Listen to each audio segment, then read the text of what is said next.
An article Elspeth wishes she'd never printed draws Hamish Macbeth into quiet trouble. In Loch Dhu, words can be just as dangerous as actions.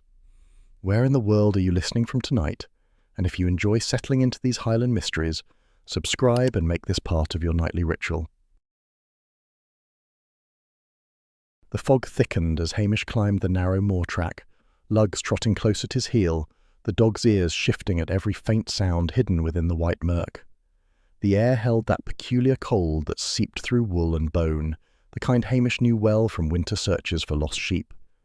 Mist curled around his boots like damp wool, softening the edges of the world until even the nearest heather blurred into vague smudges of purple-grey. He paused, listening to the weak trickle of a far burn and the distant croaking of a grouse, signs of life muted by the weather's heavy hand.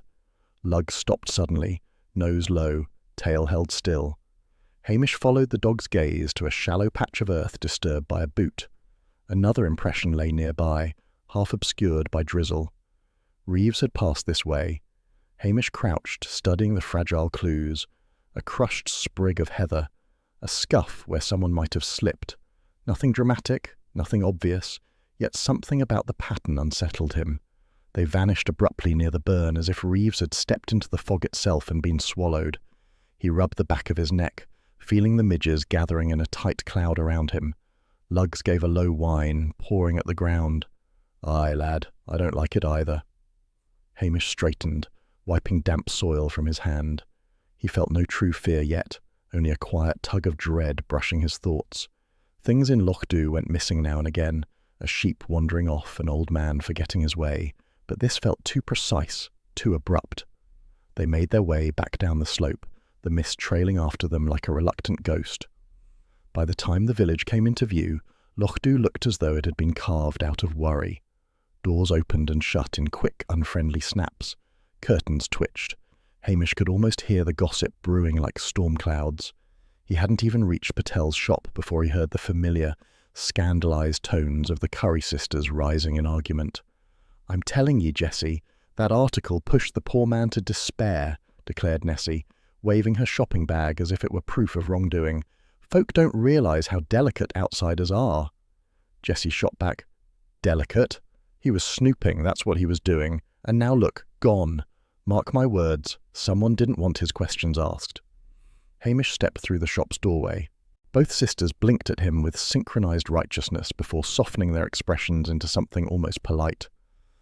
"Morning, Hamish," Jessie said, though her eyes gleamed with expectation. "You'll have this solved by tea time, I dare say." He offered a mild smile. "I'll do my best." Inside, the air smelled of ground spices and wet wool. Patel stacked tins with an air of forced patience, his lips pursed. "Folk are quivering like reeds," Priscilla said from near the counter. Her presence startled him slightly. She had slipped in quietly, wrapped in a sleek navy coat that made her look like she belonged to another world entirely. "It isn't just the article. It touched nerves that were already frayed." Hamish nodded, aware of the soft tension around her words. "Aye, people dinna like being mocked." "Nobody does," she replied gently.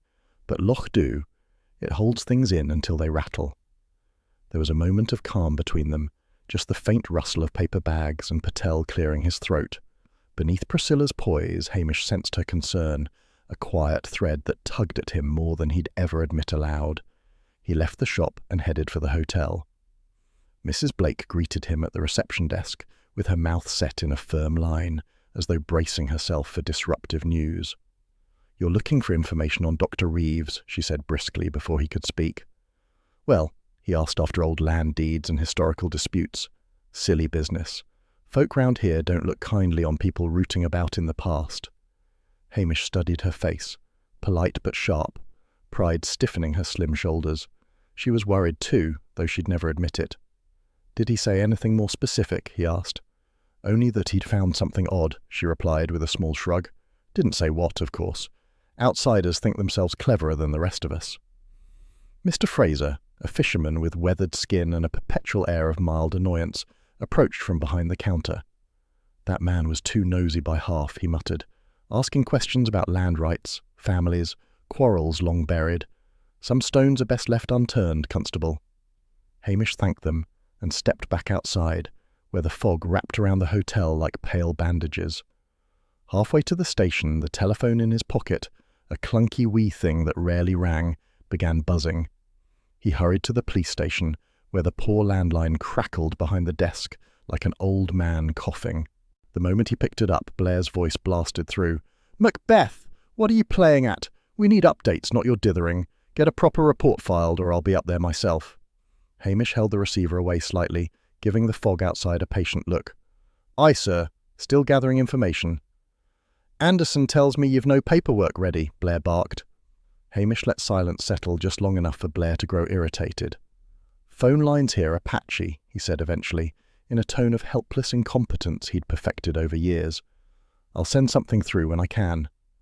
Blair snorted. Daviot's anxious voice cut in, fretting about media attention. Anderson chimed in, sounding smugly important.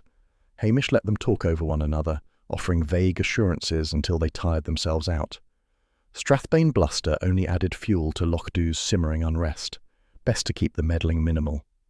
By the time he left the station, dusk had settled early, smothering the loch in deeper greys. A light rain began to fall, making the wooden jetty creak under shifting moisture. Hamish walked its length slowly, lugs beside him. The water sloshed against the posts, the mist rolling like breath over the dark surface. He leaned on the railing, letting the cold seep through his coat. Reeves was no ordinary lost tourist. The man had been stirring questions about the village's past, and Hamish felt certain those questions had brushed against nerves long buried. Land disputes, family grudges, secrets whispered behind closed doors. And then there was Elspeth's article, striking at the same wound. Pride and shame were fuel enough for trouble. Lugs nudged him, tense. Hamish scratched behind the dog's ear, gaze drifting across the shifting fog. Some cord had been plucked between resentment and fear, vibrating faintly through Lochdu like a warning. He listened to the creaking jetty, the soft splash of oars somewhere unseen, the loch's quiet breath beneath the mist. The damp grey of early morning hung low over Lochdu, the kind of soft, clinging mist that blurred distances and made every footstep sound hesitant. Hamish Macbeth walked the narrow loch path with lugs padding close beside him, the dog's ears flicking at each faint drip from the overhanging pines. It was the sort of morning, Hamish thought, where the air felt too quiet, as if the glen was holding something back. He kept his hands deep in his pockets, shoulders hunched against the cold, and breathed in the smell of wet moss and peat smoke drifting from scattered crofts. Lugs paused, nose twitching, and gave a low huff toward the village. "Aye, lad," Hamish murmured. "We'd best see what trouble's stirring now." Trouble had a way of brewing in Lochdu even on bright days, but mist always seemed to hasten it. By the time they reached Patel's shop, the doorbell jangled with a nervous insistence as villagers shuffled in and out, clutching their morning papers. Their eyes were full of outrage, their greetings clipped and their polite smiles stretched thin. Hamish felt a ripple of unease before he even stepped inside. Mr. Patel stood behind the counter with the expression of a man watching a storm come in quicker than predicted. "You'll be wanting to read the paper," Patel said grimly, sliding one across the counter. "Page 3. Thoughtless lass, that one." Hamish unfolded the damp newsprint and scanned Elspeth Grant's article. The words sharpened in front of him like nettles. Backward, insular, suspicious of progress, quaint but stagnant. She had painted Lochdu with a careless, mocking brush, and worst of all, she had implied the villagers lacked ambition or sense, which Hamish knew would wound pride far deeper than any factual error. Patel sniffed. "She'll not be welcome in here if she shows her face." Hamish sighed and folded the paper. "Elspeth never meant harm. She just gets carried away." "Shame lingers longer than winter frost," Patel muttered, stacking tins noisily. "Folk don't forget when their dignity's bruised." The shop door banged as Morag Sinclair strode in, slapping her change on the counter as if each coin were a reprimand. "Put that lass's name on a list, Mr. Patel," she snapped. "She'll learn Lochdu has long memories." She gave Hamish only the briefest nod, her eyes blazing. He could almost feel the resentment dripping off her like rain from a gutter. Outside, the mist thickened, swallowing cottages until only their chimneys poked through like solemn markers. Hamish walked on, slow and thoughtful, nodding to villagers whose morning greetings were sharper than usual. Even the sheepdog by the post office seemed grumpy, growling at lugs before flopping down with theatrical misery. Lochdu did not take kindly to mockery. Its grudges lasted longer than its winters.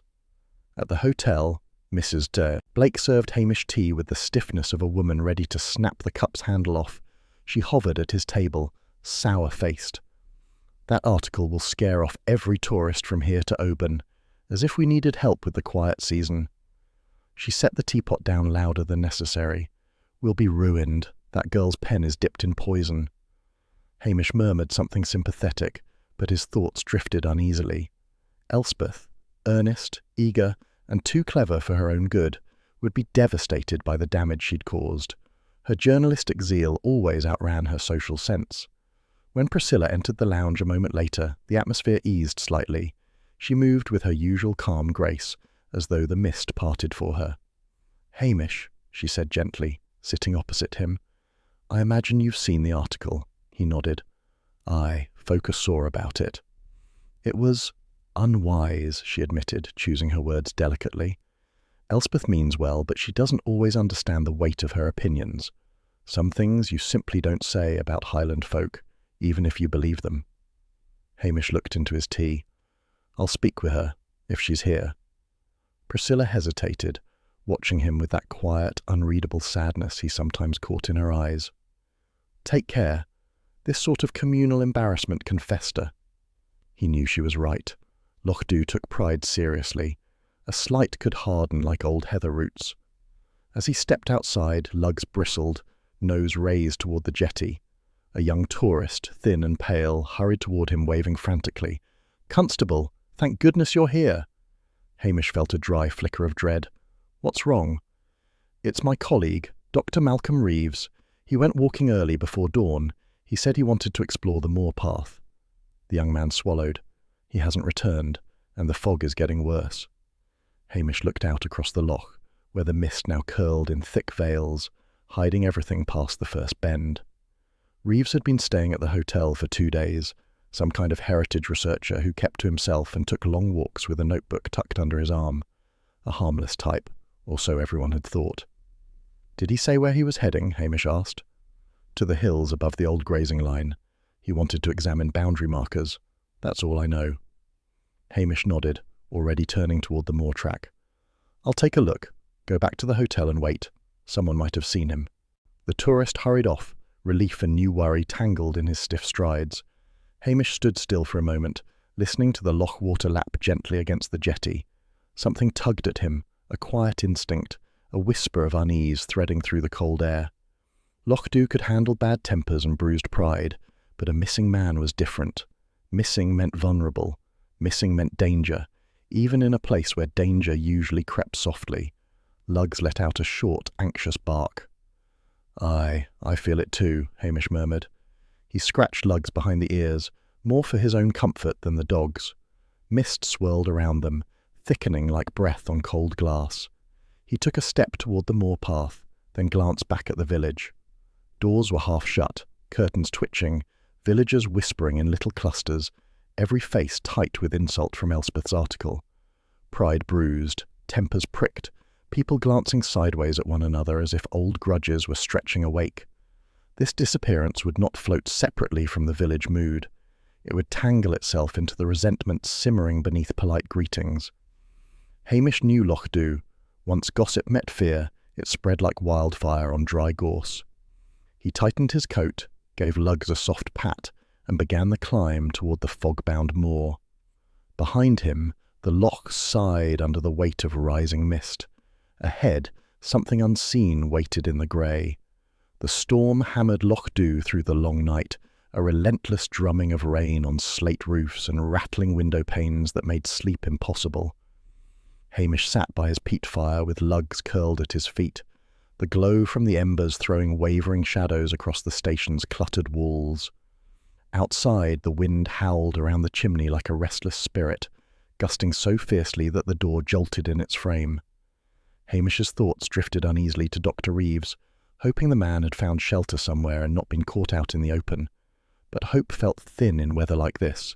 Even Lug seemed troubled, lifting his head now and then as if listening for something only dogs can hear. By dawn, the storm had lost its fury. though rain still drizzled in half-hearted sheets. Mist crawled low along the loch as if reluctant to uncurl after the night's violence. Hamish had barely finished his first cup of tea when frantic knocking shook the door. A crofter's boy stood outside, soaked through, his hair plastered to his forehead. "Constable, it's Dr. Reeves. I think he's dead." Hamish set down his mug, shrugging on his damp coat. "Show me," he said quietly. Lugs bounded out beside him, already sensing the gravity of the moment. They walked the shoreline track toward Black Rock, a jagged outcrop known for trapping debris after storms. Rainwater pooled in ruts along the path, and the air smelled sharply of wet earth and sodden peat. The crofter's boy led them to a narrow inlet where the loch lapped dully against the stones. Reeves's body lay half-wedged beneath the dark curve of the rock, as if the loch had tried to return him but couldn't quite let go. Hamish crouched beside the man, Luggs stiff and silent at his heel. Reeves's face was pale, his glasses missing, his hair plastered down with lake water. There was no horror in the scene, no blood, no obvious violence, but the unnatural stillness made Hamish's chest tighten. A man who had been asking too many questions was now quietly dead in a place that rarely gave up its secrets. Hamish noted faint scratches along Reeves's hands, defensive marks perhaps, as if he'd struggled with undergrowth or something else. One sleeve was torn, snagged on something with force behind it. A notebook that Reeves always carried was missing. Hamish drew in a slow breath, letting cold air steady his thoughts. He touched the torn fabric gently, watching how it sagged. Behind him, footsteps sloshed through mud, heavy, impatient steps. Blair barreled into view like a bull set loose, face red, coat flapping wildly. "Macbeth, what have ye done now? Why wasn't this scene secured? Typical incompetence." Villagers clustered behind Blair, anxious and pale. Their reluctance to approach spoke louder than their muttered words. Blair shoved past them, nearly knocking the crofter's boy aside. "Stand back, all of you. Don't touch anything." Hamish straightened slowly. "No one's touched a thing, sir." Blair rounded on him. "Don't you sir me, Macbeth. A man's dead and you're standing here gawking." Hamish blinked, adopting the mild, baffled look he knew irritated Blair almost as much as it disarmed him. "Aye, I thought it best not to disturb the body till you arrived." Blair growled something unintelligible and stomped around the scene, squatting far too close to the body, muttering about footprints and contamination he was, ironically, causing himself. Anderson soon joined him, sycophantic as ever, making noises of agreement while adjusting his tie as though he were at a formal luncheon rather than on wet, muddy ground. The villagers closed ranks protectively around Hamish. Mrs. Morrison offered him a thermos of tea despite the grim circumstances, whispering, "Don't let that brute speak down to you, Hamish." Old Mr. McPhee muttered something about outsider meddling and ill-fated research. No one looked at Reeves's body for more than a second. They looked instead to Hamish, their quiet anchor amid chaos. Elspeth arrived last, stepping through the mist as though swallowed by it moments before. She looked fragile, her usual journalistic spark dulled to a trembling uncertainty. Her eyes fixed on the still form under the rock, and she clutched her coat tightly. "Hamish," she whispered, her voice cracking. This is my fault, isn't it?" Hamish regarded her gently. "Not necessarily. You dinna ken what happened." "But the article. Everyone blames me. And Reeves, he spoke to me before his walk." She wiped at her eyes, though the drizzle made it hard to tell tears from rain. "He said he was close to uncovering something that would make people angry." Hamish glanced toward Blair, who was now loudly proclaiming himself the architect of the entire investigation, while villagers exchanged looks of long-suffering endurance. Hamish motioned Elspeth to step aside with him. "Tell me everything he said," he murmured. "He asked if I knew anything about old land feuds," she whispered. "He said some crofting families have histories that aren't written down properly, that someone altered things long ago. He mentioned a secret that would shame someone." She hugged herself, as though bracing against the wind. "I told him I didn't want to write about it. Maybe he thought I was afraid." Hamish studied her pale face. Elspeth's ambition had always hidden a young woman desperate to be respected. Now guilt clung to her like the mist, creeping into every word she spoke. "Whatever he found," Hamish said gently, "you weren't part of it." A faint shift in the air signalled the storm's true passing. The clouds pulled back just enough to reveal a bleak sliver of sky. The loch lay quiet, a dark mirror reflecting the shapes of overhanging pines. Hamish turned his gaze toward Black Rock.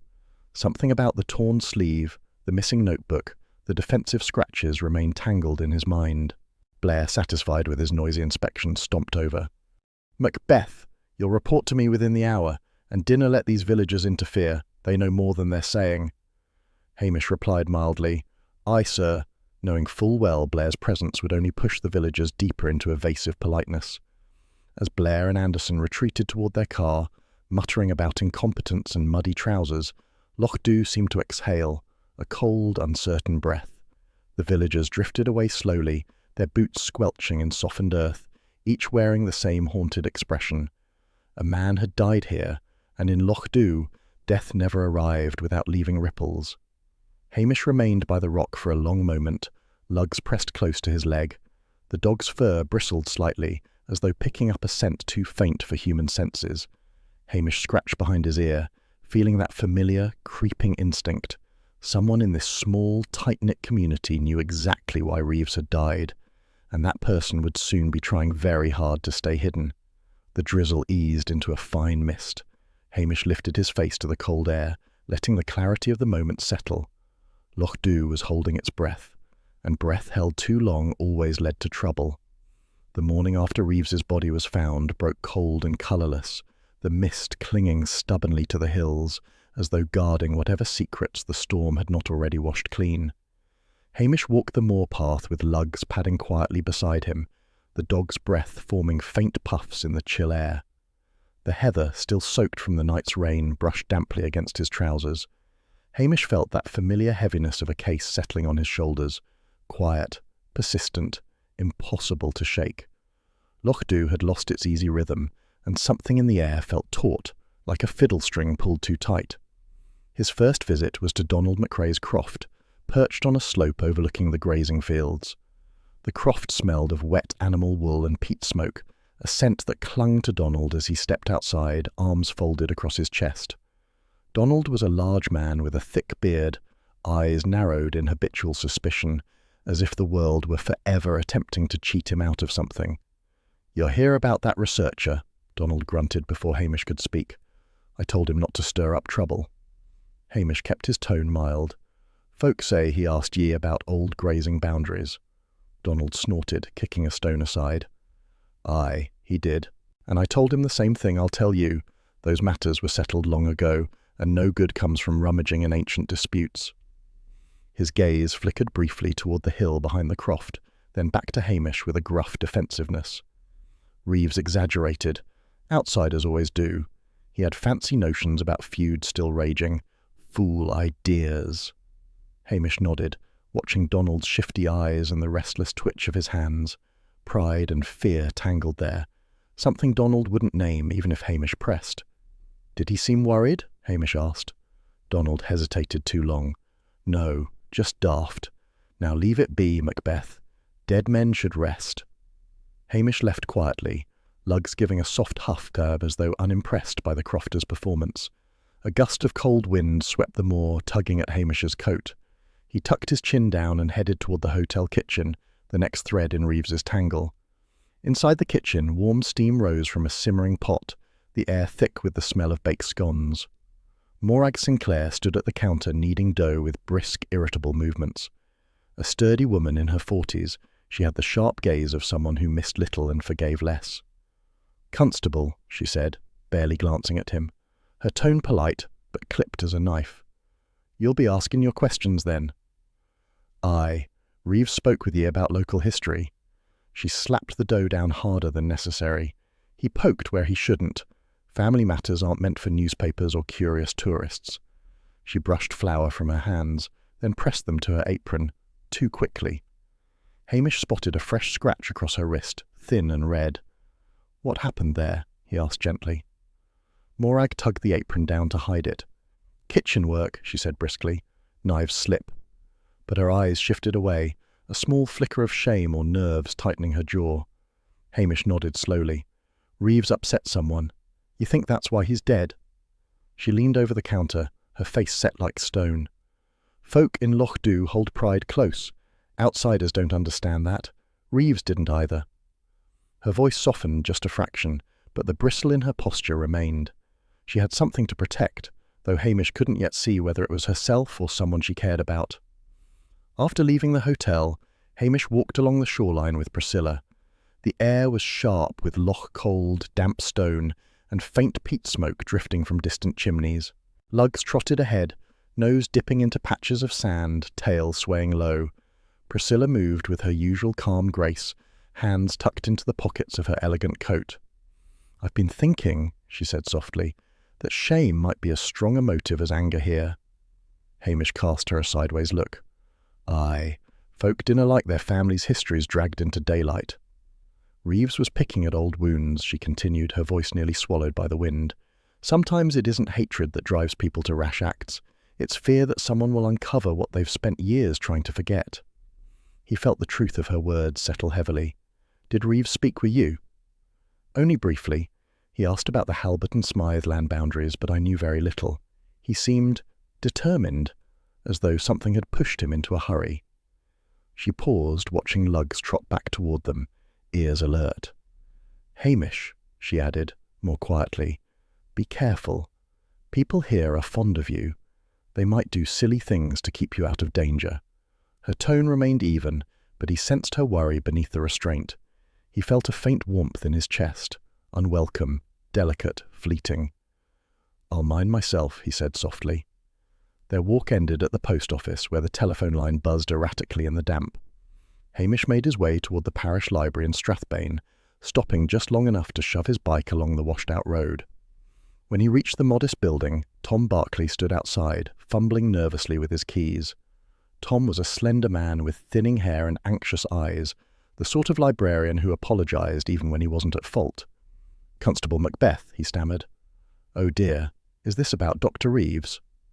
"Aye," Hamish said gently. "I hear he met with you to review parish archives." Tom flushed. He was very insistent, wanted records of land disputes from decades ago, even copies of old maps. I told him there were ghosts better left alone, but he wouldn't listen. He'd found something, I think, something that unsettled him." "Did he say what?" Hamish asked. "No," Tom whispered, glancing over his shoulder as though expecting those long-buried ghosts to appear. "Only that someone would be angry if he kept digging. I wish I'd discouraged him more strongly." Hamish left Tom with a gentle pat on the shoulder. The librarian's guilt was palpable, but not the guilt of a killer, more the guilt of a man who feared he'd nudged fate by accident. The path home wound along the cliffs, the sea wind lifting the mist just enough for Hamish to see the dark drop below. Lugs trotted ahead, stopping occasionally to sniff. Hamish walked carefully, thoughts weaving through each suspect.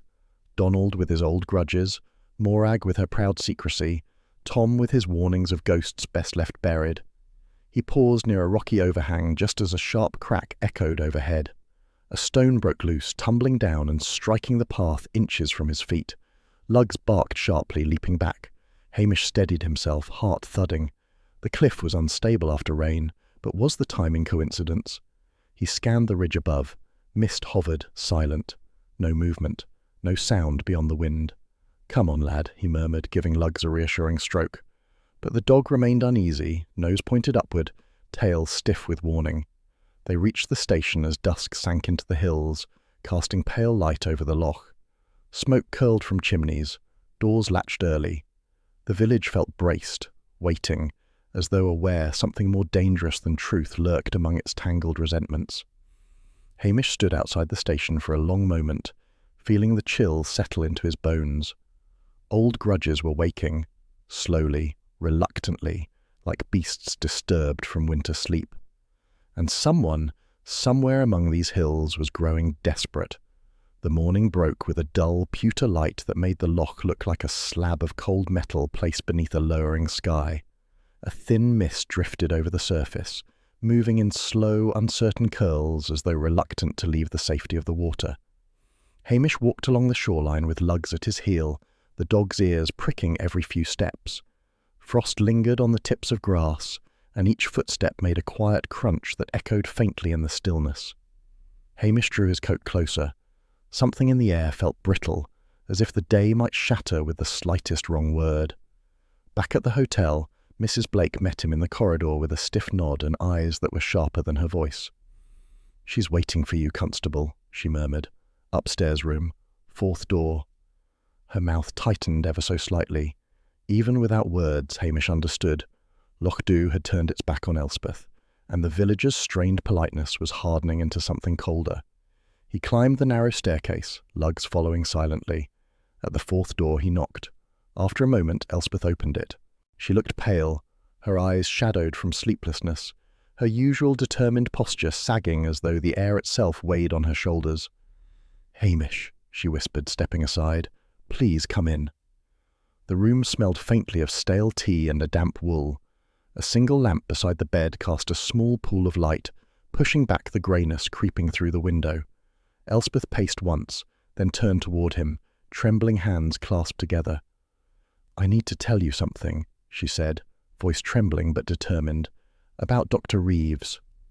Hamish motioned for her to sit, and she perched on the edge of the bed, twisting a handkerchief between her fingers. Lugg sat nearby, watching her with quiet curiosity, sensing the tension coiled inside her.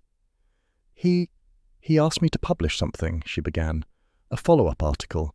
Not the silly piece I wrote about Loch Dhu, but something serious. Dangerous." She swallowed hard. "He said there was corruption tied to old land deeds. Real wrongdoing. He wanted the truth out in the open." She paused, face twisting in shame. "I refused." "Why?" Hamish asked softly. "I was afraid," she admitted, lifting her eyes to him. "Not for myself. For the backlash on the village and—" Her voice cracked. "And maybe a little for me. I've already upset everyone here. Another article. I feared it would destroy what little goodwill I had left." The admission seemed to empty her. She sagged slightly, blinking back tears. Hamish felt a faint ache for her. Ambition and youth had always driven her toward boldness, but beneath it was a loneliness he recognized too well. "Elspeth," he said gently, "you dinna cause Reeves's death by refusing him. Folk make their own decisions." She shook her head weakly. "You don't understand. He left this for me." Her hand trembled as she pulled a small, torn scrap of paper from her pocket and handed it to him. Hamish unfolded it.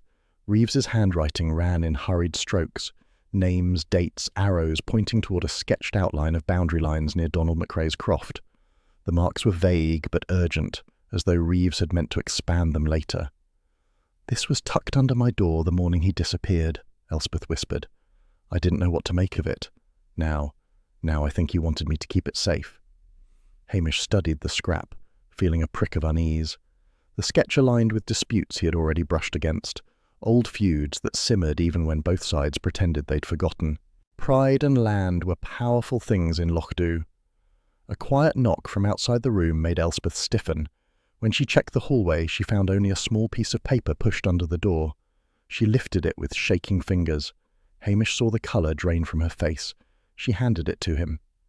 The message, written in blocky, angry letters, read, "Stay out of what you don't ken." Elspeth sank onto the bed. "They hate me now," she murmured. "I can feel it in every look. Loch Dhu has sharp elbows when it wants." Hamish tucked the threatening note into his pocket. "Folk are upset just now, but threats aren't acceptable. I'll look into this." He left her with a promise to return later, then stepped out into the cold air. The mist had thickened again, drifting in slow veils along the loch. Lugs trotted beside him, tail low, sensing the heaviness in Hamish's mood. He walked the moor path, the one Reeves had favoured, letting the chill wind clear his thoughts. The sky hung low and flat, the colour of worn tin, and the horizon blurred where the hills dissolved into fog. The earth squished underfoot, still soaked from the recent storm. The raw air bit at his cheeks, but Hamish found clarity there. Solitude made thinking easier. Reeves had been closing in on something tied to land and pride, something someone feared enough to silence. Lugg suddenly darted ahead, nose pressed to the ground. Hamish followed, scanning the wet earth. There, 2 sets of footprints near the burn. One was deep and certain. The other dragged slightly along the edge, scuffing the mud in odd patterns. He knelt to look closer, brushing aside a stray twig. The prints were faint, half smeared by rain, but unmistakable. Reeves had met someone here, Someone not keen on being recognized. The wind whipped around him, tugging his hair, carrying the faint smell of wet heather. He felt the quiet thrill of a lead forming, but before he could study the prints more thoroughly, the distant ringing of the station phone cracked through the still air like an unwelcome interruption. Luggs barked once, startled. Hamish closed his eyes briefly. Blair. It would be Blair. It was always Blair at the worst possible moment. By the time he returned to the station, the receiver was still shrilling. He picked it up, and Blair's voice exploded into the room. "Macbeth, where are your reports?" Davitt's in a panic. Anderson's flapping about like a hen, and you, swanning about with no updates. Hamish let Blair rant for a full minute, waiting until the man paused to breathe. "Phone lines up here are patchy, sir," he said mildly. "I'm gathering facts. It's not a quick job." "Gather faster," Blair snapped. "Get yourself to Strathbane immediately." Hamish sighed inwardly. A battle of paperwork versus intuition was as predictable as the rain. "Aye, sir. I'll come soon." He set the receiver down, the office falling into sudden quiet. Outside, the wind brushed against the windows like cold fingertips. Hamish pulled out Reeves's torn scrap of notes, studying the tiny sketch, the urgent markings, a key to something hidden, something worth killing for, perhaps. Luggs pressed his head gently against Hamish's leg, sensing his tension. "Aye, lad," Hamish murmured. "We're getting close now, and someone out there kens it." The loch sighed under the grey sky, and the chapter of truth waited on the horizon. The morning rose thin and colourless over Loch Dhu, as though the sun itself hesitated to shine on a village caught between suspicion and sorrow. Mist clung low over the loch, drifting in softened sheets across the water until the far bank all but disappeared. Hamish stood outside the station with Luggs pressed close to his leg, the dog's breath forming faint puffs in the cold. Even the gulls seemed subdued, their cries distant and uncertain. Hamish sipped lukewarm tea from an enamel mug, feeling the raw edge of fatigue in his bones. He hated leaving Loch Dhu just now, hated the thought of Strathbane's cold corridors and Blair's triumphant smirk. But duty, or at least the appearance of it, demanded he face the bureaucratic beast. "Come on, lad," he murmured to Luggs, though the dog stayed behind as usual. Strathbane would sooner welcome a wolf than Hamish's loyal companion. He locked the station door and mounted his battered bike, its wheels hissing over the damp road. By the time he reached Strathbane HQ, the sky had darkened to a washed-out slate. The building loomed ahead, squat and unfriendly, its fluorescent lights flickering even in the daylight. Inside, the familiar blast of stale heating and disinfectant stung Hamish's nose. The walls hummed faintly with electrical buzz, an oppressive contrast to Loch Dhu's quiet rhythms. Blair stormed toward him before Hamish had even taken off his coat. "Macbeth!" he barked, face flushed in its usual unhealthy red. "About time you showed up. We've a dead tourist on our hands, and you've turned it into some Highland epic." Hamish blinked mildly. "Just doing my job, sir." "Job?" Blair sneered. The man slipped and fell, case closed. He slapped a folder onto the nearest desk with enough force to make Anderson jump. Davitt emerged from his office looking pale and flustered, a stack of papers in hand. "This needs to be handled delicately," he fussed. "The local paper's already asking questions. We cannot have rumours about foul play stirring panic." Hamish shifted his weight. "There are signs that suggest it wasn't a simple fall." Blair rounded on him. "You're imagining things again. Stupid tourist wandered where he shouldn't. End of story." Anderson, nodding vigorously, chimed in. "Yes, sir. Exactly, sir. Constable Macbeth is known for overcomplicating matters." Hamish offered a mild expression of puzzlement. "Aye, well, I just thought the missing notebook and scratches might matter." Blair waved a dismissive hand. "Nonsense. Write it off. Fill in the forms. And for God's sake, don't bring your instincts into this." Forms began to pile around Hamish in a suffocating avalanche. Statements, requisitions, pointless summaries demanded in triplicate. He filled them slowly, deliberately, feigning confusion at every second question. Blair grew increasingly irritated. "You're hopeless," Blair snapped at last. "Anderson, finish this. Macbeth, get out of my sight. You're done here." Hamish rose at once, coat half-buttoned. "Aye, sir," he murmured, managing to sound suitably incompetent. It was best to let Blair believe he'd won. Before leaving, Hamish paused near the stack of files Anderson had abandoned on an unattended desk. Reeves's inquiry requests lay among them, the folder slightly ajar. Anderson, in his eagerness to please Blair, hadn't bothered locking away anything of value. Hamish slid a hand over the papers with feigned absent-mindedness, lifting the relevant sheets as though straightening them. He tucked them into his coat without even looking down, quick, subtle, invisible to those who underestimated him. And everyone here underestimated him. Outside, the wind snapped at his coat, but the air felt clearer than inside that fluorescent tomb. He mounted his bike and pedalled steadily back toward Loch Dhu, the road stretching like a grey ribbon beneath him. He didn't look at the stolen documents until he was safely home, kettle boiling and lugs leaning against his knee. The papers told a story Reeves had hinted at but never voiced. A feud between the McCrae and Sinclair families, decades old, tied to grazing rights and boundary shifts. Lines on maps that had quietly moved, signatures that had been forged. The ultimate beneficiary, Donald McCrae's late father. Hamish exhaled slowly, letting the weight of the revelation settle. Later, stepping into Patel's shop, he found warmth and quiet sympathy that Strathbane would never understand. Patel poured him a steaming cup of tea without comment. "Folks say you've been dragged through the bureaucratic mud," he murmured. "The dead don't rest easy when lies still wander about." His eyes held a depth of understanding that made Hamish feel oddly seen. Hamish nodded. "Aye, something's off." Villagers greeted him with small nods, a loaf of bread pressed into his hand, a whispered welcome back. Their protectiveness settled around him like a shawl against the cold.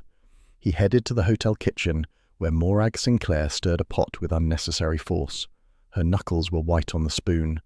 When she saw Hamish, she set it aside, her jaw tightening. "You again," she muttered, barely masking her anxiety. Hamish spoke gently. "I've learned Reeves asked questions about boundary lines." Morag stiffened. "Folk shouldn't pry into things that are settled. It only stirs trouble." Hamish watched her carefully. He mentioned a forged signature. Her face blanched, a flash of panic overtaking her usual composure. "That's nonsense," she snapped too quickly. "He misunderstood. Outsiders do that, report things wrong." Lugs, who had followed Hamish inside, fixed his gaze on her, ears forward. The dog sensed unease more keenly than any human. Morag stepped back, tucking her hands beneath her apron as though to hide their trembling. "There's work to be done," she muttered, turning away. Hamish left her to her pots and quiet fears. That night the village slept under a wash of damp mist that clung to rooftops and drifted across dimly lit windows. Hamish sat by his peat fire, warming his hands around a mug of tea. Lugs lay stretched at his feet, eyes watchful even in rest. He spread Reeves's notes on the table. Dates, parcels of land, boundary lines creeping where they shouldn't. A tidy theft done in ink rather than blood. Old pride masquerading as inheritance. But something was missing. A motive rooted not only in history, but in human frailty. Fear, desperation, or shame. As the flames flickered low, Hamish felt it, the case tightening around him like a net woven from grudges and long-buried sins. He reached to scratch Lugs behind the ears. "We're close to something, lad," he murmured, "but not close enough." Outside, the loch whispered against the shore, and the mist thickened in quiet warning. The morning settled over Loch Dhu with a damp heaviness, the kind that clung to windows and seeped beneath door frames. Mist moved along the loch like a slow, uneasy creature, curling around jetties and drifting between cottages. Hamish stood outside the station, mug of tea warming his hands, while Lugs sniffed the air with quiet suspicion.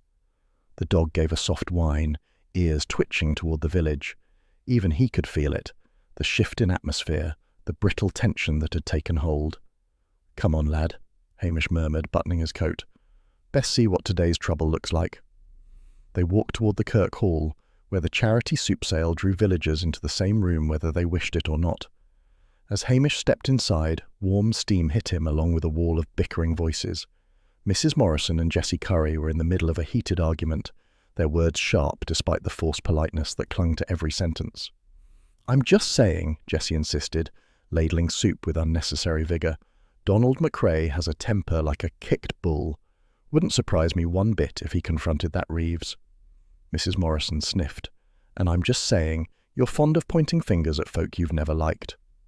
Several others chimed in, some accusing Morag Sinclair, others turning their narrowed eyes toward Elspeth, who stood by the window with arms stiffly crossed, enduring cold glances from nearly everyone. The air vibrated with suspicion, the kind that moved like wildfire in small places. Hamish stepped forward. Now, he said quietly, his voice calm but firm. There's no need for shouting. Folk are upset, aye, but blaming each other won't help. Jessie sniffed but lowered her ladle. Mrs. Morrison folded her arms. Someone muttered that Hamish was too soft on everyone. Another whispered that he was the only sensible one left in the village. Hamish ignored both comments equally. He guided Elspeth outside before she burst into tears. Her face was pale, her jaw trembling. "They'll never forgive me," she whispered. "Folk need time," Hamish murmured, "and someone's spreading fear. Let the truth come out first." She nodded, not convinced but grateful for the gentleness in his voice. Luggs nudged her hand, and she managed a small, watery smile.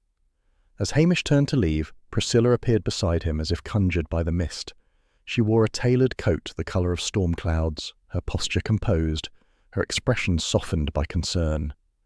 "Hamish," she said quietly, "you look worn to the bone. Come to the hotel for tea?" He hesitated. She tilted her head slightly, a gesture so subtle, so restrained, that only Hamish would recognise the care behind it. "Aye," he said softly, "tea would be fine." At the hotel lounge, Priscilla poured the tea herself, a rare gesture that made Hamish feel oddly flustered. They sat near the window overlooking the loch, where the mist scraped against the glass like cold breath. "Reeves," she said after a moment, stirring her cup with slow deliberation, had a talent for seeing what people wished to forget. Hamish nodded, staring at the steam rising from his mug. "Aye, he poked at buried things." "Sometimes," she continued, voice low, "a wound becomes part of a family's identity. Exposing it feels like tearing skin." Her gaze flicked to him, calm but searching. "You understand that, don't you?" He did. His own loneliness, his resistance to change, his need to protect Loch Dhu, even from itself, sat quietly in his chest like a stone. Priscilla's understanding, so gently offered, tugged at him. "We'll find out what happened," Hamish murmured, mostly to the window. "But motives, they're muddied here." "You'll untangle them," she said simply. "You always do." Later, Hamish made his way to Strathbane's small library, where Tom Barclay was reshelving periodicals with the air of a man expecting disaster. When Hamish entered, Tom nearly dropped a stack. "Constable Macbeth," he squeaked. "Oh dear, have I done something wrong?" Hamish offered a reassuring smile. "Just have a few questions, Tom, about Reeves." Tom's shoulders slumped. He sank onto a stool, burying his face briefly in his hands. "I didn't think it would go this far. Truly, I didn't." Hamish took a seat opposite him. "Go on." Tom's words tumbled out, hesitant but sincere. "I helped him look through parish archives, land records, maps, genealogies. He mentioned fraud but wouldn't say more. He said it would shake a family to its bones. I told him to leave it be, but he wouldn't." Hamish leaned in slightly. "Did you see anything unusual before he died?" Tom swallowed. "I saw someone following him, on the moor path, wearing a dark waterproof, one of those everyone in Loch Dhu owns. Could have been anyone, or no one." Hamish studied him. Tom's fear was real, the kind born of witnessing something he wished he hadn't. Tom wasn't hiding guilt, just anxiety. Hamish thanked him and left, heading toward Donald McRae's croft to follow up on a tourist's report that Donald had threatened Reeves outright. But when Hamish confronted Donald, the truth revealed itself quickly. The tourist had overheard a loud argument and exaggerated it into danger. Donald had only shouted about interfering outsiders, not made any direct threat. Still, Donald's growing panic was impossible to ignore. His answers grew shorter, his glances sharper. The man was wrestling with some private battle. By the time Hamish returned to his station that evening, dusk had blurred the village edges. Lights flickered behind drawn curtains. The smell of peat smoke drifted lazily across the still air. Luggs followed him inside, shaking droplets of mist from his coat. Hamish spread Reeves's boundary sketch on the desk. The crude lines, the arrows, the faded notes whispered old grievances, land that should have belonged to the Sinclair family. but instead had ended up with the Macraes generations ago. He tapped the spot near Morag's family croft.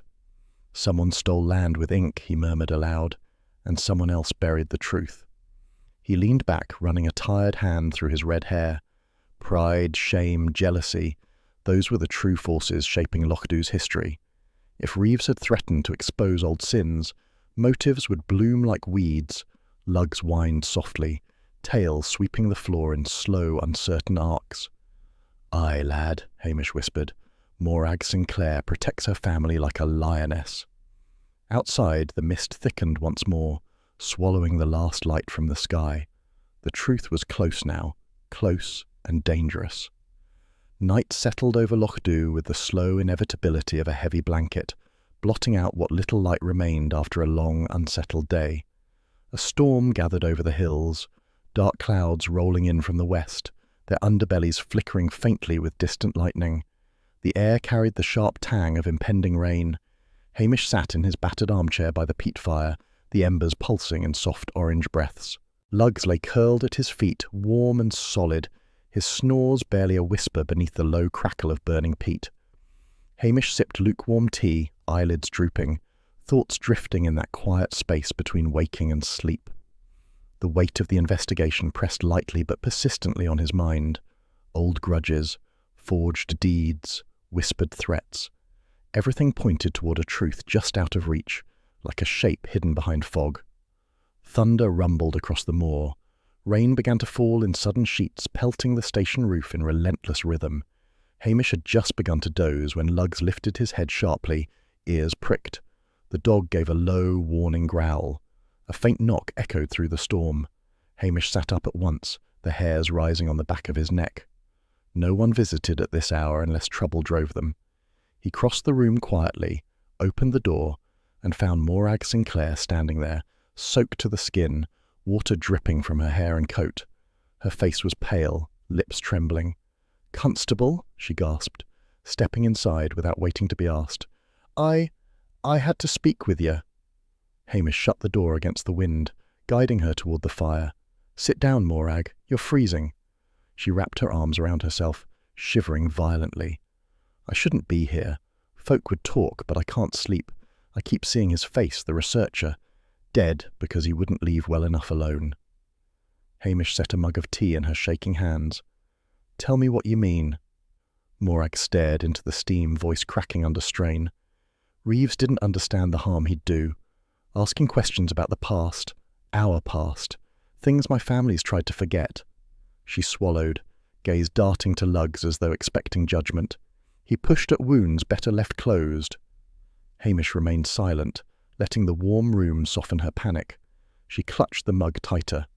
"He came to the kitchen door," she said something about forged deeds, about names on papers that shouldn't be there.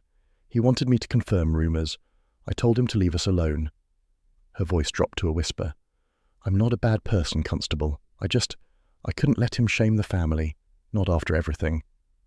Hamish studied her face, the tightness around her eyes, the brittle edge of fear cracking through her tough exterior.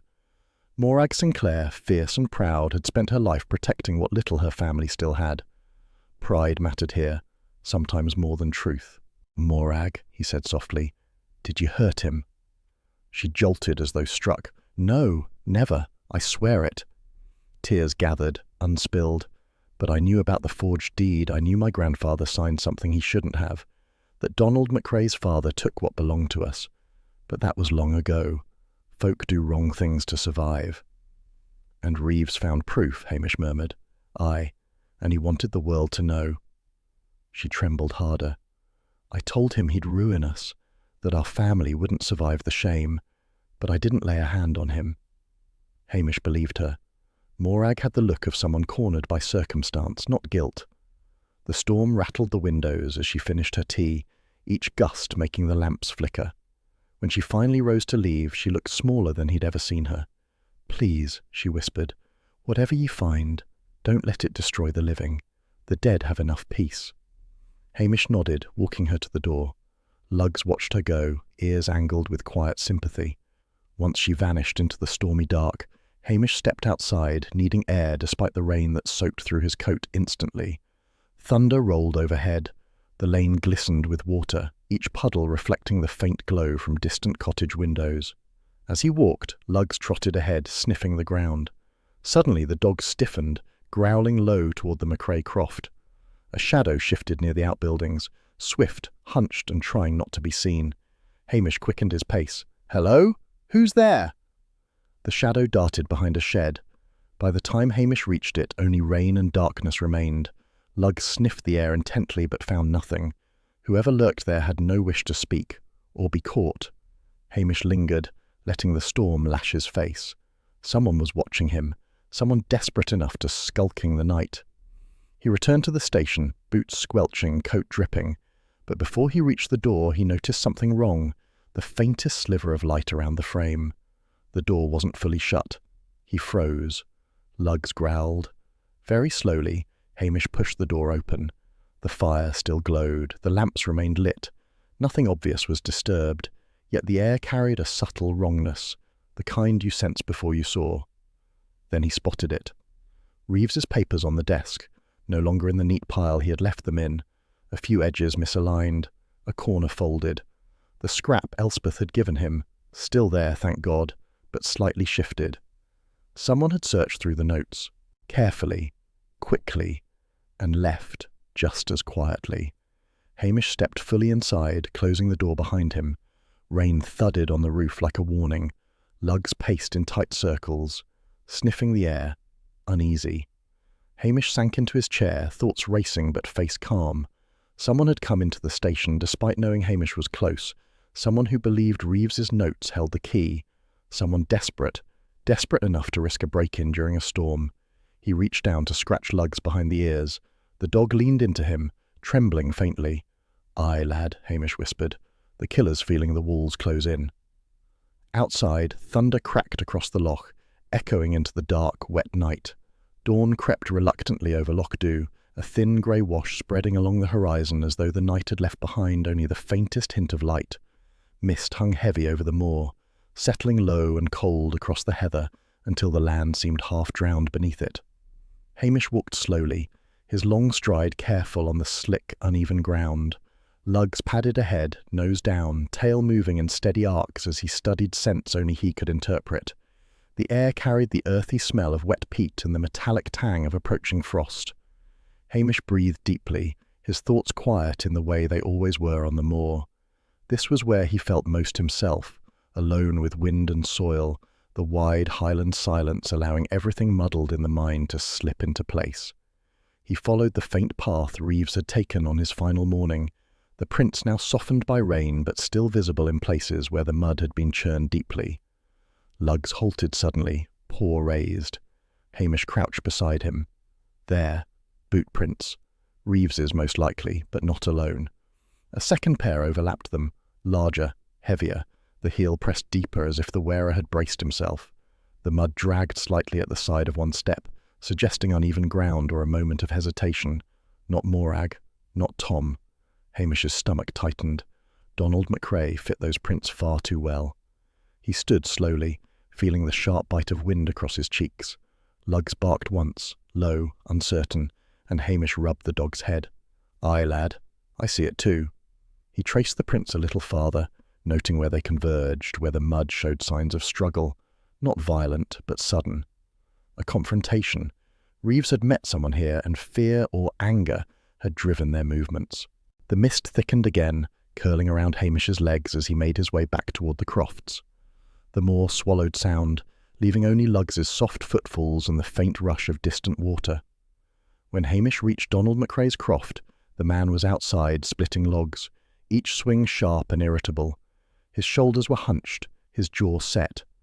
Even from a distance, Hamish saw the tension living beneath his skin.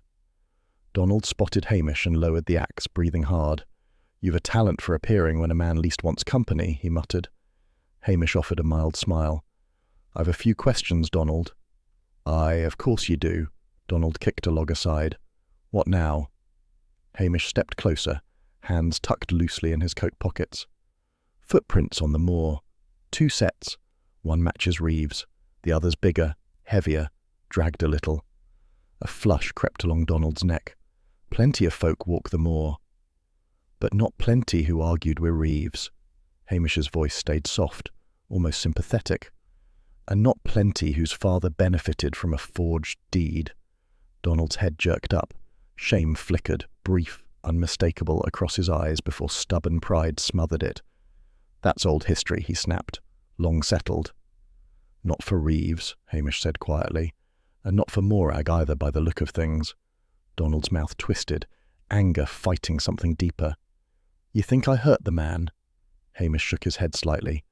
I think you confronted him. I think you were afraid. Afraid he'd dig up something that belongs buried. For a heartbeat, Donald looked like he might confess everything. His breath steamed in the cold air. His hands clenched at his sides. Then he turned away sharply. I've nothing more to say, he muttered, and strode back to his woodpile, dismissing Hamish with stiff, wounded pride. Hamish watched him a moment, feeling the weight of unspoken truth settle like mist around them. Lugs growled softly, not at Donald, but at the unease clinging to him. Come, lad, Hamish murmured. We're not done yet. He walked toward the village, the sky slowly brightening into a dull, pewter-grey day. At the loch side, Priscilla stood waiting as if she had guessed his steps. Her coat fluttered in the light wind, her posture calm against the stark Highland morning. You've been on the moor, she said gently as he approached. You always carry that look afterwards. Hamish gave a half-smile. Dour and windswept? Thoughtful, she corrected, and burdened. They walked together along the shoreline, lugs darting ahead to sniff seaweed washed from the loch. The water reflected the muted sky, still and cold. I take it you found something, Priscilla said quietly. Boot prints, Hamish replied. 2 sets. Reeves met someone before he died. Someone larger. Priscilla paused, folding her hands together. Hamish, Donald has always feared losing his croft. His father fought hard for that land, even when people questioned the paperwork. Fear makes people reckless, and when a family legacy is at stake, she exhaled, recklessness can turn dangerous. Hamish nodded. Her words echoed what he already felt, a truth rooted deeper than anger. Donald wasn't cruel, but fear, shame, and pride were potent forces in Loch Dhu. He looked at her, appreciating her clarity, her quiet steadiness. Yet beneath her composure lingered the familiar sadness that always hovered between them, unspoken, gentle, and unmovable. By evening, the mist thickened again, settling low over the cottages. Hamish returned to the station, lugs trotting faithfully beside him. He had barely lit the lamp when a knock sounded at the door. Quick, urgent. Mrs. Cameron stood outside, shawl clutched tightly around her shoulders. "Constable?" she whispered, glancing nervously over her shoulder. "I dinna want trouble, but I saw Donald McCrae up on the moor, tonight, carrying a shovel." Hamish's breath caught. Where exactly? Near the burn. He looked wild. Hamish didn't waste time. He and Lug set out into the fog, the path slick beneath their boots. Darkness folded around them, pierced only by the dim glow of Hamish's torch. The wind sharpened, pushing cold air against them as they climbed. Near the burn, Lug stiffened and growled low. Hamish swept the torch across the mud, and there it was. Freshly disturbed earth, dark and uneven, the edges still soft. He knelt, brushing aside wet soil. Nothing buried, nothing unearthed, not a grave, not a cache, just a symbolic act, a man flailing beneath guilt and fear, hiding something invisible but heavy as stone. The wind sighed over the moor, carrying the faint scent of wet heather. Lugs pressed against Hamish's leg, tail low. "Aye," Hamish murmured. "He's cracking under it." He straightened slowly, the torch beam trembling slightly with the cold. The moor stretched around him, vast and quiet, its secrets whispering just out of reach. When he returned to the station, the rain had begun again, soft, insistent, pattering against the roof like a restless heartbeat. He closed the door, leaned against it, and exhaled. Donald McCrae was unravelling, and the time for a gentle confrontation was fast approaching, because in Loch Dhu, humiliation cut deeper than knives. A pale, wintry light settled across Loch Dhu as morning broke, softening the sharper edges of the village. The mist lay motionless on the loch, a still white sheet that blurred the far shore into nothingness. Hamish stood outside the station for a moment, drawing in the cold air as though it might steady the heaviness sitting beneath his ribs. Lugs pressed against his leg, quiet and alert, sensing the gravity of the day. Inside, the peat fire crackled weakly. Hamish set out 2 mugs and filled them with tea. The station felt small and homely, a place where confessions might spill more easily than in the bright, punishing glare of Strathbane. That was deliberate. Hamish knew better than anyone how people unravelled, the gentle way, the human way. There was a knock, not sharp, hesitant. Hamish opened the door to Donald MacRae. The crofter looked older than he had the night before, the lines around his eyes deeper, his shoulders slumped as though the weight of the Highlands pressed solely on him. He stepped inside without a word, his boots leaving faint tracks of damp earth on the floor. "Have a seat, Donald," Hamish said quietly. Donald sat heavily, hands clasped tightly together. Lugs padded over, sniffed his boots, then settled near Hamish, close enough to reassure, far enough not to intrude. Hamish placed a mug before Donald, steam rising between them. "I asked you here to clear things up," he began softly. "Folk are scared, rumours run wild. Best the truth comes out the right way." Donald swallowed hard. "Truth," he murmured. "Aye, I suppose it's time." Hamish kept his voice gentle, steady. "Reeves found the forged deed. He confronted ye on the moor. Ye panicked, that much I know." Donald's breath caught. The man looked as though he'd been struck. He gripped the mug with trembling fingers. "I didn't mean for anything to happen," he whispered. "I swear it. I only wanted him to stop talking about my father, making him out a cheat. He was a hard man, aye, but he did what he had to. We were poor, hungry. Folk forget that." Hamish nodded slowly. "Aye, and pride runs deep in Loch Dhu." "We argued," Donald continued, voice cracking. "I grabbed his arm. He pulled away, stumbled. The rock was slick from rain. He slipped. I swear it was the slip that killed him, not my hand." Tears gathered in his eyes but did not fall. Donald MacRae was not a man who cried easily. "I ran," he whispered, "like a coward. I thought, if folk knew, if they said my father's legacy was built on lies." He bowed his head. "I couldn't bear it." Hamish leaned forward, elbows on his knees. "Donald, listen to me. Folk in Strathbane see the world in black and white. But life here, our lives, are messy, complicated. You did a foolish thing, aye, but not a wicked one. It was fear, not malice, that drove you." Donald looked up at him, eyes burning with shame. "You're the only one who understands." "Aye, well," Hamish said, lightly enough to breathe air back into the room. "Understanding's not the same as condoning." At that moment, the station door burst open. Blair barged in with the triumphant swagger of a man who hadn't earned it. Anderson trailed behind him, notebook open, eyes bright with sycophantic admiration. "Well, well," Blair barked. "I knew Macbeth would crack eventually. Donald MacRae, confessing right under my nose, is he?" Hamish blinked at him in practised mild bewilderment. "Aye, something like that." Blair puffed his chest. "I knew it. I always knew it. My strategy flushed him out." He jabbed a thumb at Anderson, who nodded eagerly. "Sharp policing, Macbeth. Yours is, well, passable, I suppose." Hamish sighed inwardly, but kept his face neutral.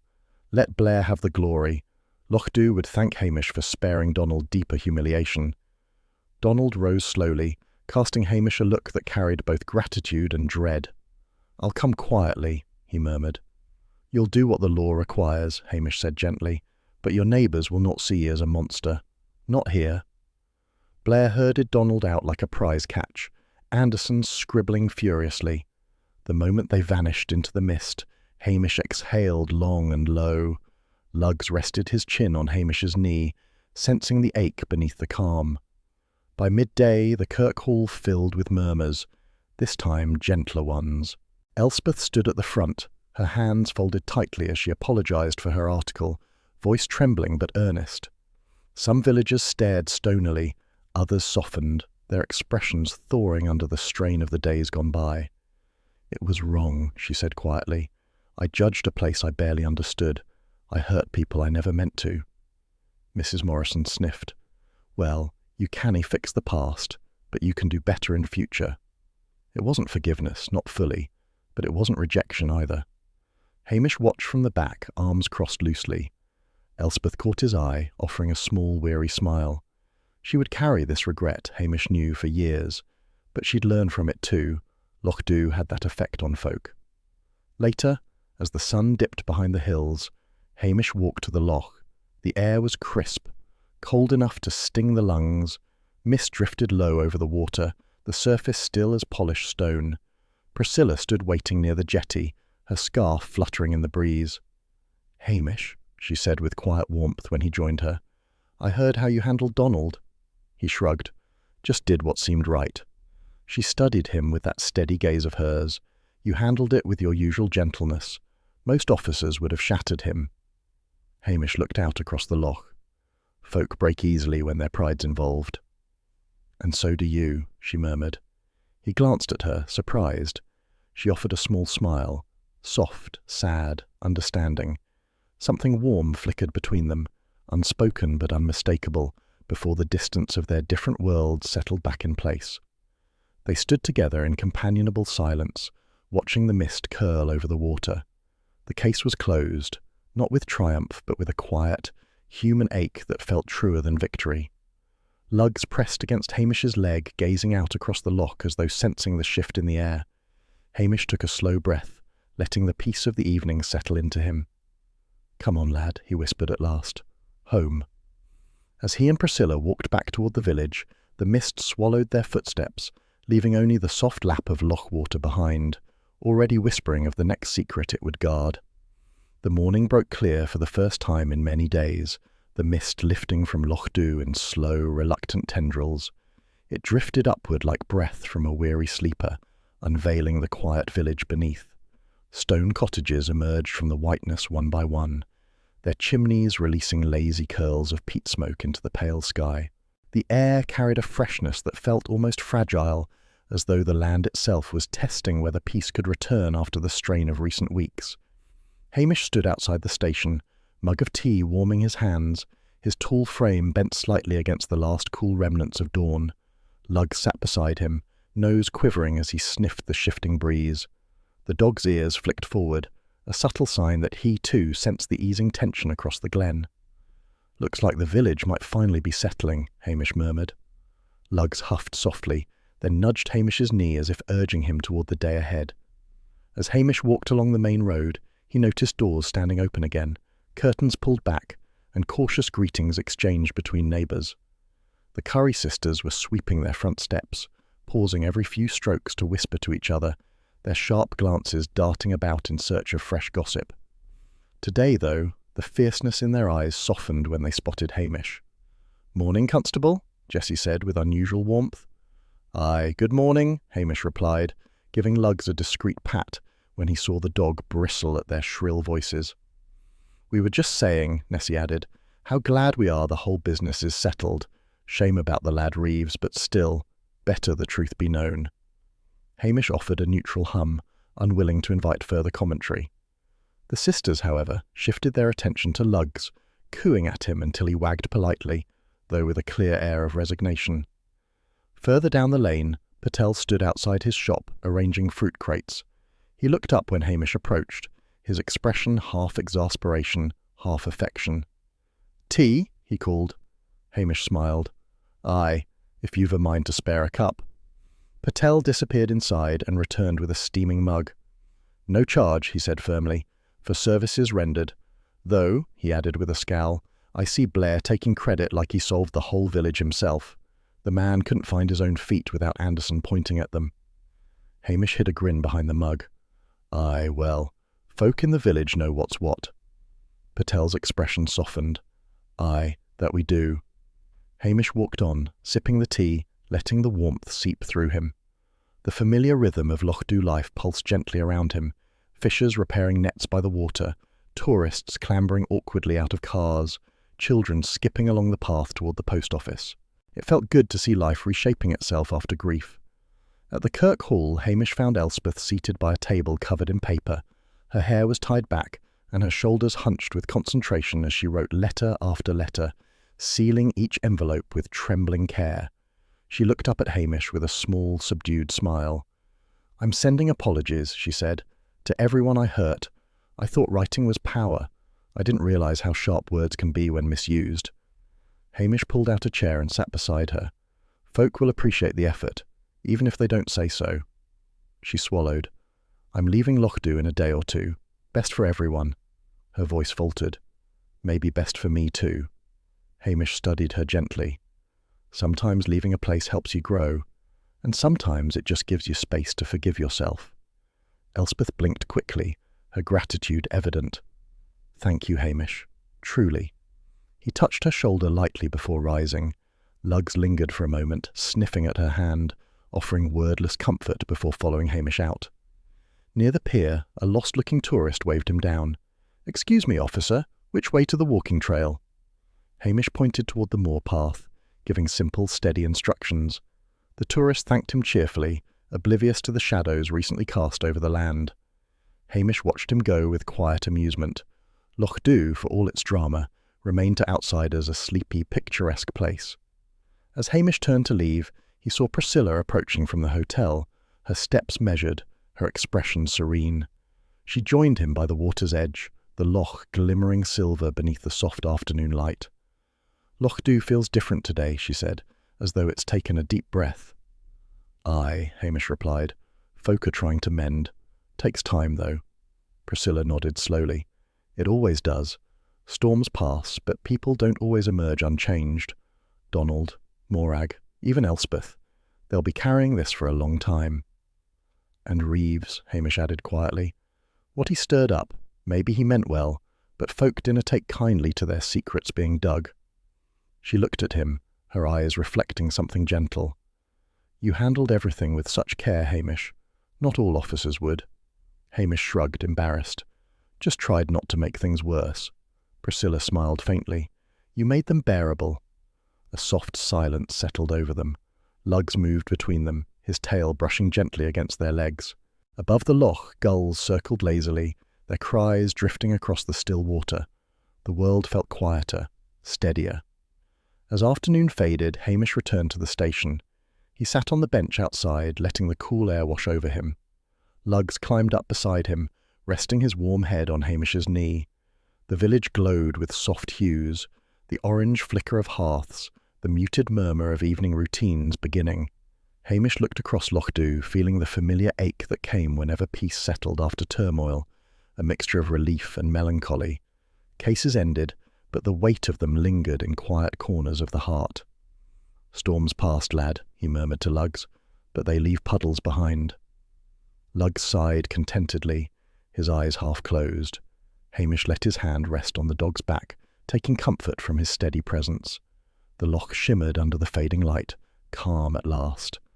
Life in Lochdu had righted itself, gently, imperfectly, and Hamish, as always, found himself caught between the quiet ache of what was lost and the quiet hope of what might yet come. A soft drizzle swept across Lochdu as evening settled, the kind that blurred rooftops and softened every sound until the village seemed to breathe in long, muted sighs. Inside the small station, Hamish bent over the hearth, coaxing the peat fire to life. Sparks flickered, catching briefly before sinking into a steady glow. The warmth spread slowly, filling the tidy but worn room with a faint scent of earth and smoke. Lug circled twice on the threadbare rug before lowering himself beside the fire, letting out a deep, contented huff. His amber eyes followed Hamish with quiet devotion, as though sensing his master's weariness, even before Hamish fully felt it. Hamish straightened, rubbing his hands together before picking up the last of his case notes from the desk. The pages were soft at the edges from so many readings. He leafed through them slowly. Reeves's inquiries, the forged deed, Donald's trembling confession, Elspeth's apologies. The story was finished now, yet not all endings settled cleanly. Some truths, Hamish knew, didn't belong in reports. They belonged in memory, a quiet, private place where motives made sense not only in law but in the far more complicated terrain of the human heart. He folded the pages, slid them into a drawer, and hesitated a moment before closing it. The station was warm, but the warmth only made the loneliness more noticeable. There were days when solitude suited him, gave him space to think. Others, like tonight, it pressed closer, filling the corners like gathering fog. Hamish fetched his coat and stepped outside. The rain had softened to a fine mist that clung to skin and hair, cool and gentle. Loch Dhu lay quiet around him, the loch glimmering under low-hanging clouds, its surface broken only by the occasional ripple of a water bird. Chimneys puffed steady threads of smoke that curled and vanished into the grey. Cottage lights twinkled faintly along the shoreline. From across the water came a burst of distant laughter, Priscilla's, unmistakable even softened by distance and rain. It drifted toward him like something warm and unreachable. Hamish paused, hands deep in his coat pockets, listening until the sound faded back into the hotel walls that had always marked a boundary between their worlds. He should feel content, he told himself. The case was solved with as little harm as possible. Donald would face consequences, aye, but not the ruin Blair would have happily inflicted. The village had steadied again. Life was moving on. Yet the familiar melancholy settled around him like a shawl. Loch Dhu was his home, his anchor in every storm. But belonging to it was not the same as having someone belong to him. He had long accepted that quiet gap in his life, but nights like these made its edges sharper. Luggs pressed his damp nose into Hamish's hand, urging him onward with a gentle nudge.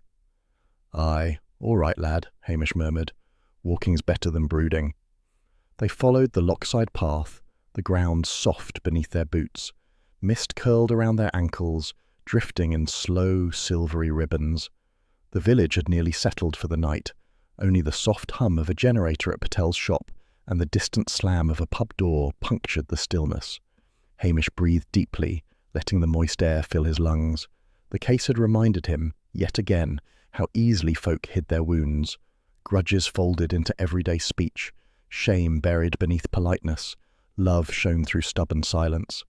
Loch Dhu held 100 tiny secrets like that, harmless and dangerous in equal measure.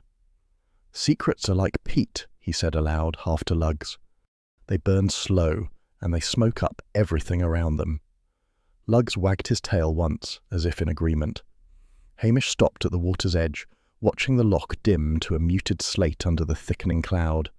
A single fishing boat bobbed near its mooring, creaking softly in the faint breeze. The scene was peaceful, achingly so. He stood there for a long moment before turning back toward the station. The day's weight had settled into his bones, but not unpleasantly.